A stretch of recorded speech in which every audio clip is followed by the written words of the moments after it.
Greetings, everyone. I really want you to listen to me, okay?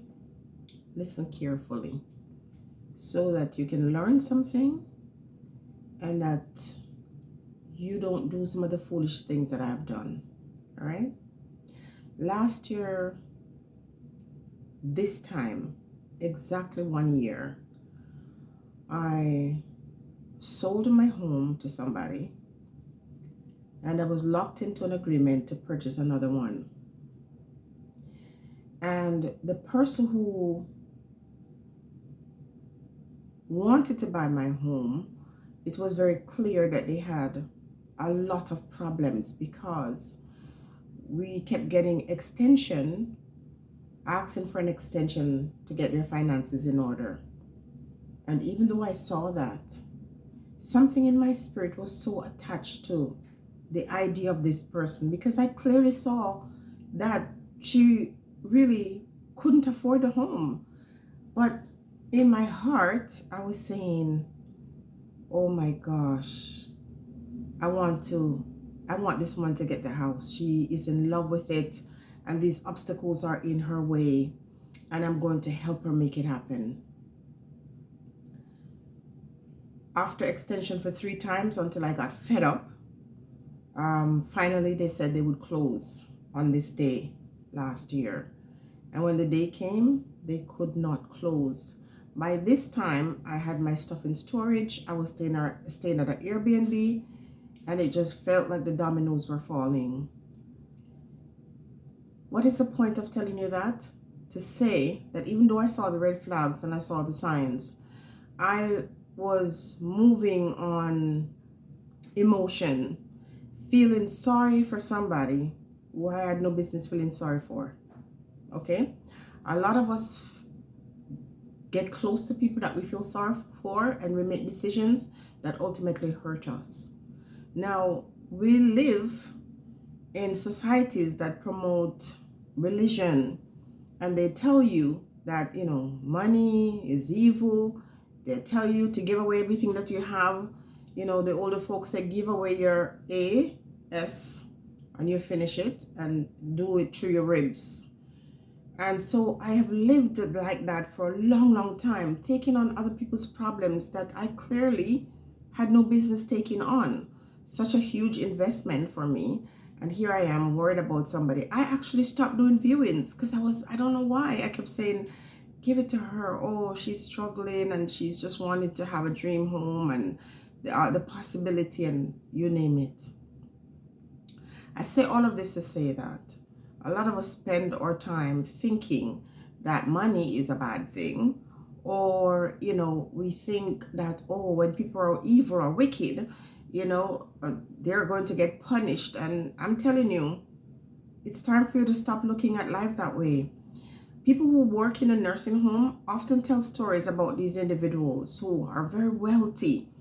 And these ones, at the end of life, they're in a nursing home and they're crapping all over themselves. And, but the people taking care of them saying that is a punishment. And they fail to realize that punishment is really not for the individuals who you claim was rich and wicked. The punishment is for you because even though you're saying they're being punished, guess what? You're the one that's cleaning them. It is your clothes, your body, your nails, all over you. That stuff is going, and there are times when they take it off and they throw it at you. So who is cursed or who is more blessed? I'm going to say to you that the wickedest people on earth are the ones who are wealthy. And the ones who have a good heart or kind or compassionate suffer and die poor. So at what point do you say to yourself, because there should be some balance. You don't want to be so evil that you disrupt or, make other people's life miserable, but you don't want to be so good that all you do is suffer. There's a balance.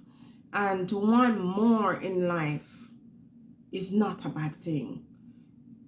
So we have to change our perspective on how we see things, and we have to stop holding ourselves to these standards that doesn't benefit us.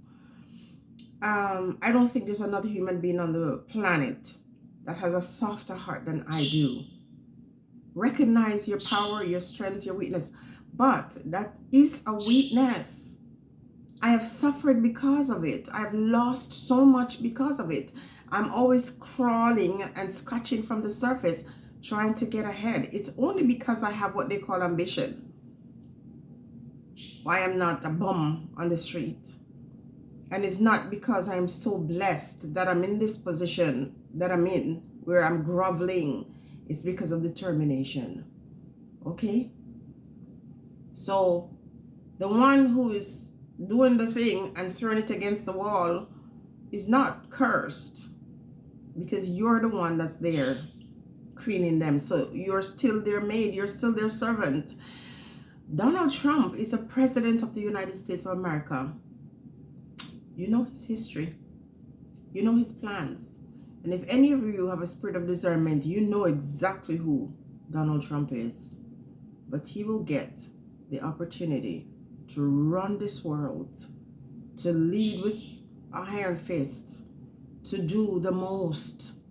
Look carefully at the people with wealth. They do all kinds of horrible things and they get away with it. There is no God in heaven coming down with no iron fist to deal with these ones. Our people, if you know our history, have gone through. They've gone through it. They continue to go through it. And they pack up in the church more than anybody else. The ones who dictate the rules and determine the destination, they are the ones you call evil. So for me, whatever you must do, even if I abhor it, you do what is best for you.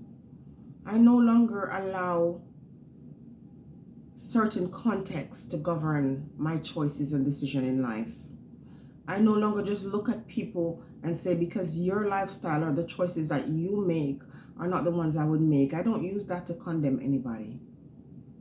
If truth be told, if it's not for the grace of God, and when I say God, we're talking about the heavenly spirits and the energies that are responsible for creating the universe.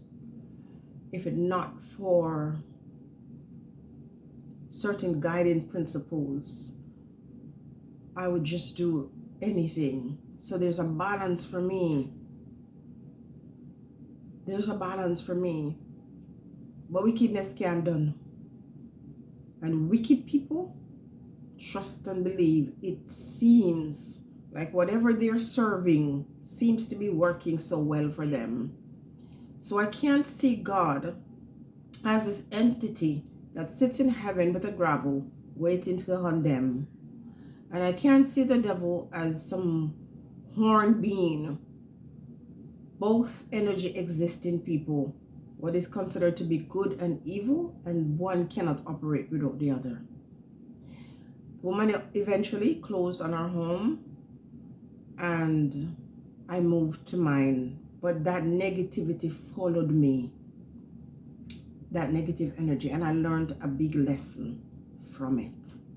It is not that I don't want to be kind and compassionate, but I don't go out of my way searching for people who probably have the ability to present themselves in a way as more vulnerable than myself. And so a lot of what you see on social media, people are very angry, rightfully so. But guess what? You look at them and you don't give your energy or your time to them if you think that they're there to deceive and all of that. But when you see them showing this and that, they're manifesting.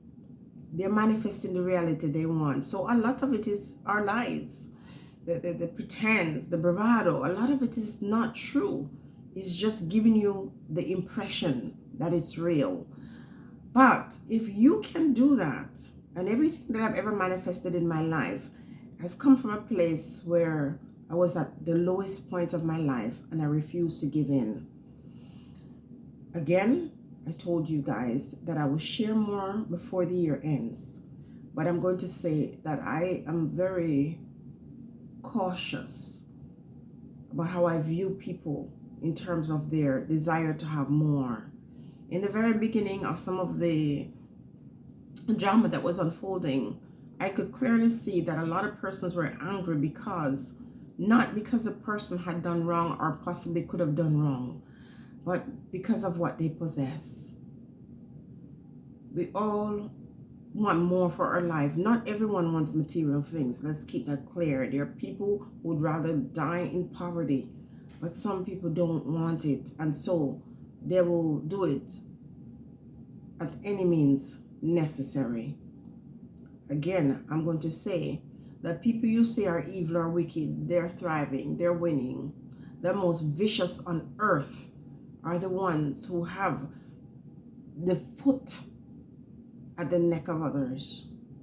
And if you can find that balance, that one where you say, I don't want to go out of the point to really destroy others, but I certainly don't want to have such morals that only watch me groveling. There should be a balance. I want more from my life and I make no excuses. And that's why a lot of my achievement in life, I keep them hidden, because sometimes they can be misunderstood. And sometimes I keep them hidden because people will get into their feelings and start to hate upon you because of their desire to surrender to the things that they have the power to change. You can change your circumstances. It's not always easy.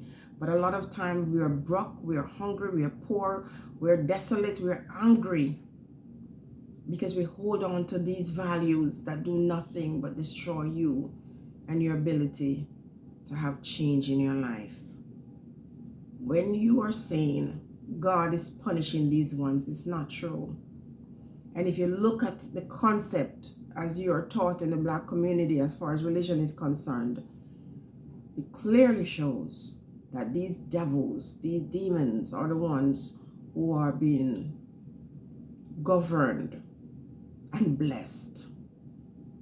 People use and show you their material thing and say they're blessed and they're devils.